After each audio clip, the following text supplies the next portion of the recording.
essentially what we're talking about is how do we cater for that scenario where each party can move forward with their lives while everything's being squared away in terms of the value and the ownership of business. That's what we're talking about here. Yep. Let's play it out and we'll use this example, right? Welcome to 360 Money Matters, where financial planners Billy and Andrew talk all things financial planning. This podcast aims to increase your knowledge and confidence with all things money. Each week, they will cover topics such as investing, cash flow, budgeting, saving, passive income, debt management, and much more, so you can live a life on your terms without limits. Hello and welcome back to another episode of the 360 Money Matters podcast. I'm Billy and I'm joined by my co-host, Andrew. Bills, here we are back on the 360 audio ways. We're still laughing at our own jokes. 242 episodes later. Andrew, what are we talking to everybody about today? 240 or 242 or 243? I don't know. Either way. One of the two. Yeah. I swear we can count. Yeah. Just not past 10. Oh, that's right. You missed one when you were labeling. Yeah. Okay. We're going to run it loud today. So episode 243. Here we are. So today what we're talking about is what would happen if something were to happen to your business partner. Yep. Now, it's something that most business owners haven't even considered. Yes. At least in our experience, until we start to bring it up and have this conversation.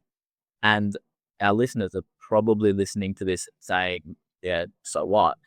But Bills, let's play it out. Like, you know, what are we trying to solve for here, and what are we getting at? Look, I think with most people's mind, when you say that, I mean, what happens if my business partner wasn't there? I mean, whatever, I'd just get in there and figure it out, and find someone to replace them and, hire someone, and it'd be a little bit difficult initially. And like, we're not talking about the business operation.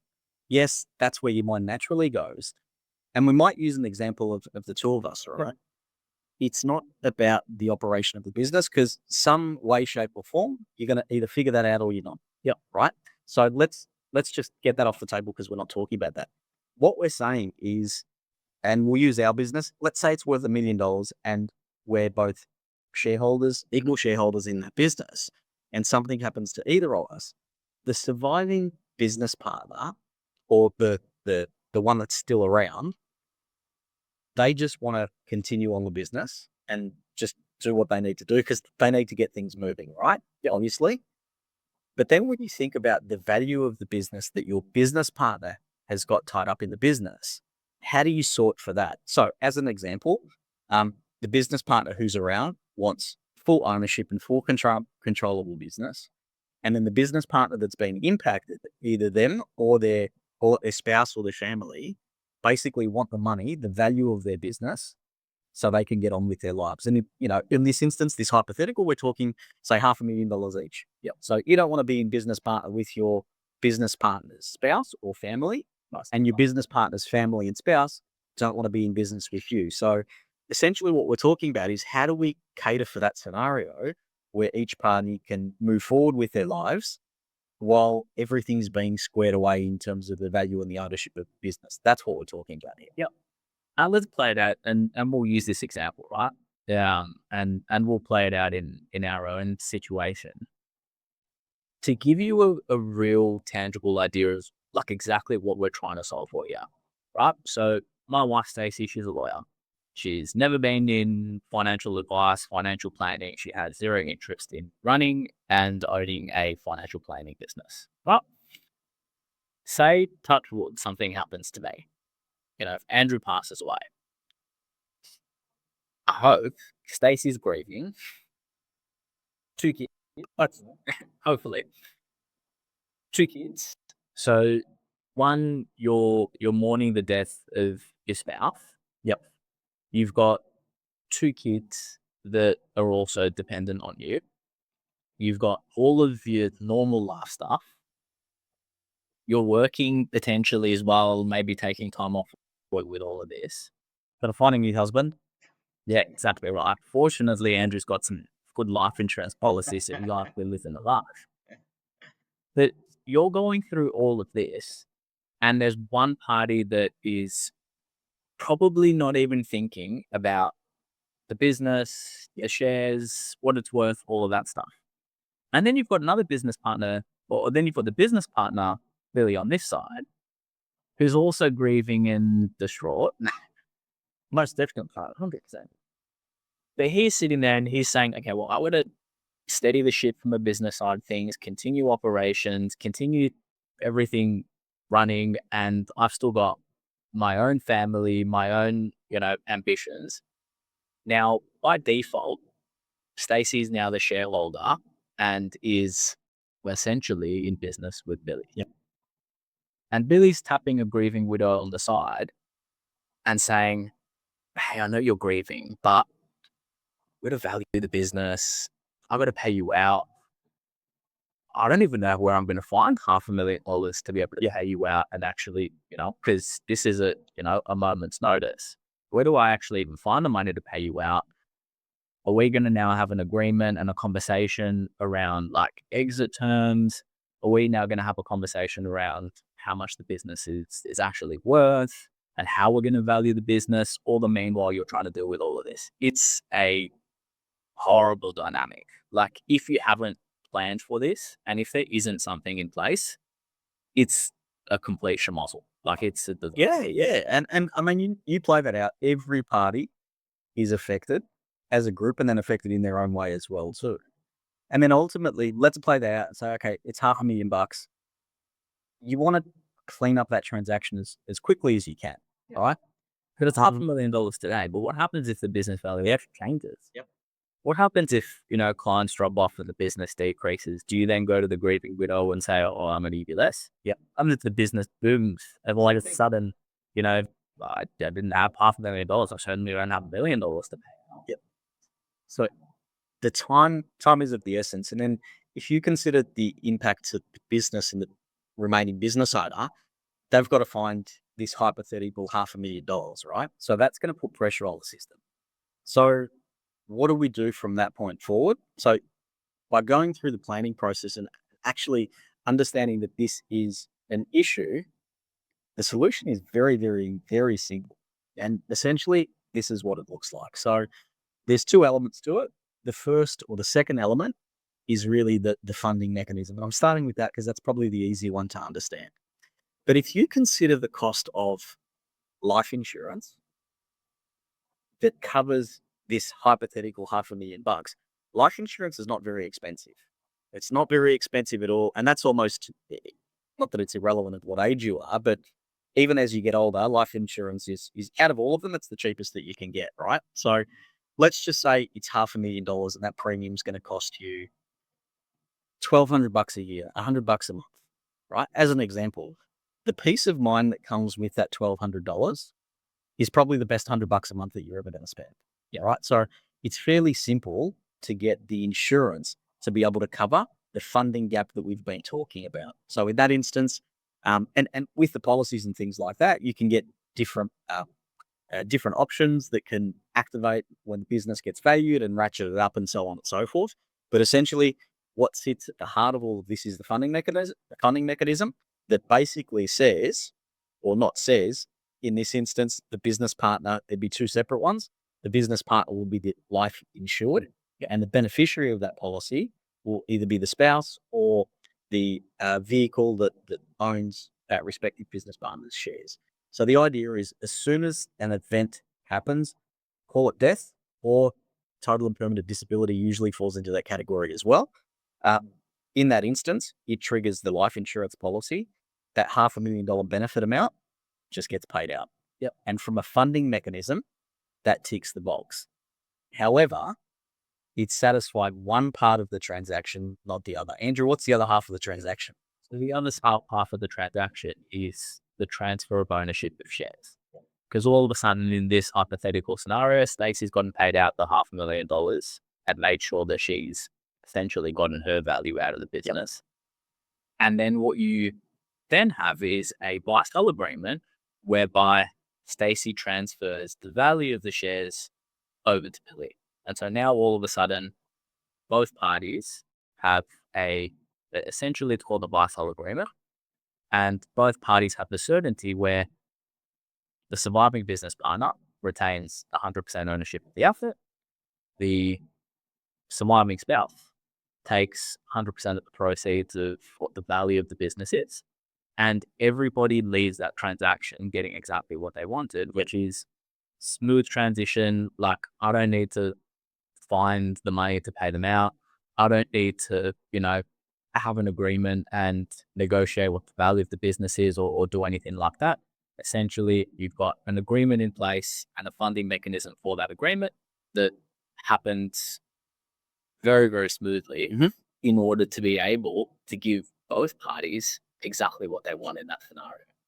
Yeah, and look, if you think about the level of simplicity associated with it, the level of cost associated with it, and the thing that it protects, you're protecting, sure, there's a monetary value to it, but you're protecting your spouse 100%.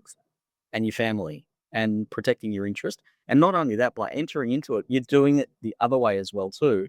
You're ensuring that you're doing that as well for your business partner and vice versa. So it makes sense on so many fronts. And I'm surprised when we have this conversation with business owners, how many people don't actually know that this is a thing and this actually exists. And when you go through it and they're like, well, why weren't we ever told about this? And basically it's like, let's get started yesterday. Because it when you consider, and maybe this is a generalization or maybe this is a reflection of us, but I think that it rings true for most people. When you consider someone who, has a family, has a partner, and also has a business, there's usually probably a few things that are really important in their life, and it's their family, but also their business as well. Yep. Like to run a business, it takes a lot of effort, it takes a lot of time, and there's usually a fair bit of blood, sweat, and tears that goes into it. Now, protecting, both of those things that are usually hugely important to someone that is a business owner, just seems like such a no-brainer, and most people don't know about it. And the other thing that you want, as a business owner, is even if something happened to me, like, I want the business to thrive. I want the business to do well after that. Like, you don't want the business to fall apart and all of a sudden everything that you work towards for a number of years has all fallen to the wayside. And we're talking about a simple scenario here where there's two business owners. Like, once there's 3, 4, 5 business owners, and there's one person that's pushing and saying, no, we got to get the shares, and the other person that's saying, no, give the grieving wife some time and space. Like, it can get really messy really, really fast. And it's so avoidable because it's a simple conversation in its infancy. To give you an idea of the simplicity of this, I mean, obviously it's getting the buy-sell agreements done. There's a cost associated with the solicitors. So you're talking, depending on a handful of, different levels of complexity and stuff, pick a figure, nominal figure, maybe $5,000, right? Probably even less than that. Even less than that. But I'm just throwing numbers. You might say there's an advice fee in there of, say, $2,000 in order to put that together. Maybe a touch more depending on how efficient an advice business runs. And then you're talking about the insurance policy itself and the premium, and that changes depending on a whole range of things. So the initial costs is where it's stacked because you're putting it in place. But then each and every year after that, it's the insurance policy and the premium that you're paying. If you then compare that to, let me use something. My mind's going to car insurance, but I'm not going to go to car insurance. I just pay my health insurance. If you think about what you pay in health insurance each and every month and then convert that to a yearly income, this is way, way, way, way, way cheaper than what that looks like. Yeah. And I dare say in terms of what you're protecting, like health insurance, put all of the bells and whistles aside around going and getting physiotherapy and dental and what have you. Forget about that. What you're doing is hoping that in the event that you ever go to hospital, health insurance is dumb. Actually, like, think about this. If you ever go to hospital, That's the name of the podcast. No, if you're not at insurance, right, you're hoping that you might get a private room. But the truth is, if a private room's not available, you're not going to get one. And if you need stuff done, the system will, like, we live in a fairly good country that has good healthcare. Yeah. When you stack those two things together, the perceived benefit of health insurance versus this is an absolute no-brainer. And yeah, look, I'm going around in circles here, but that's one of the reasons why when we talk to people about this, they look at it and they turn around and they go, wow, this is such a, huge thing for us to be able to do to close a gap of something that we had like we had the blinkers on, it was a blind spot for us. This is such an easy no-brainer of a decision to protect my family, my business partners. Let's do it. And me, because you've got it on both sides, right? Yep. So in this scenario, like I've also got everybody's forced to early and everyone's got it. So you're also protecting your interest if something happens to your business partner as well. If you do already have something like this in place, or if you are going through the process, I think another really important thing to point out is getting business valuations on a regular basis.